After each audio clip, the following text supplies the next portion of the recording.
Hello. This recording is going to be over diffuse brain injury.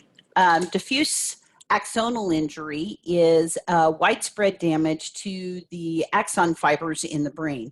It's generally axon fibers of the white matter in the white matter tracts along the brain and spinal cord. This is usually caused by some kind of very rapid shaking or whiplash. When you have those rotating neck movements. This is why it scares me a bit when I watch some of you guys pop your neck. That rotating injury, if you do it too hard, can actually cause this diffuse axonal injury. Shaken baby syndrome. This is how babies receive that brain injury that usually ends up causing their death or significant brain damage. Most of the severe injuries are going to be peripheral to the brain stem. This can cause a lot of cognitive impairments. It can lead to damage in the speed that information gets to the processing centers and back down to the effector organs that require the information.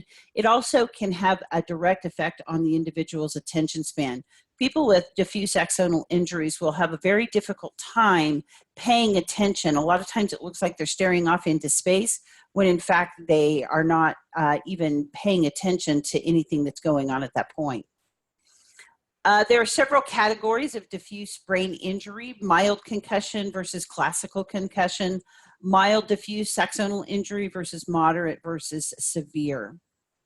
Mild concussion is going to be characterized by clinical manifestations like a rise in cerebrospinal fluid pressure. Usually an EEG or an ECG will recognize changes here.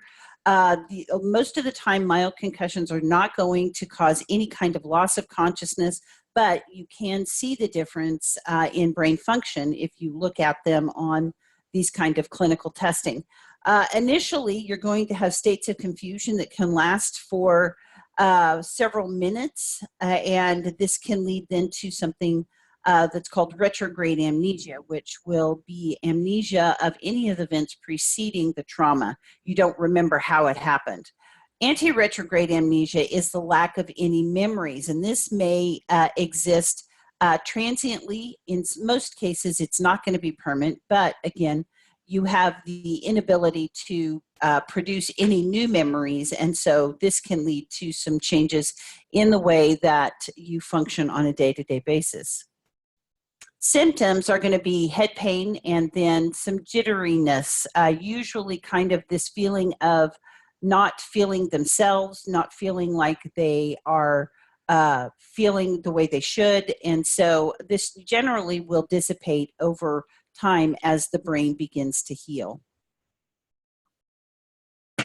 Classical concussion is usually a loss of consciousness for 6 hours with reflexes that tend to fail.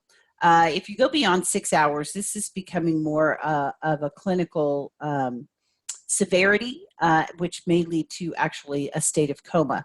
Other symptoms are generally the same as the mild concussion. Again, send me any questions you have over diffuse axonal brain injury, and we will get them answered.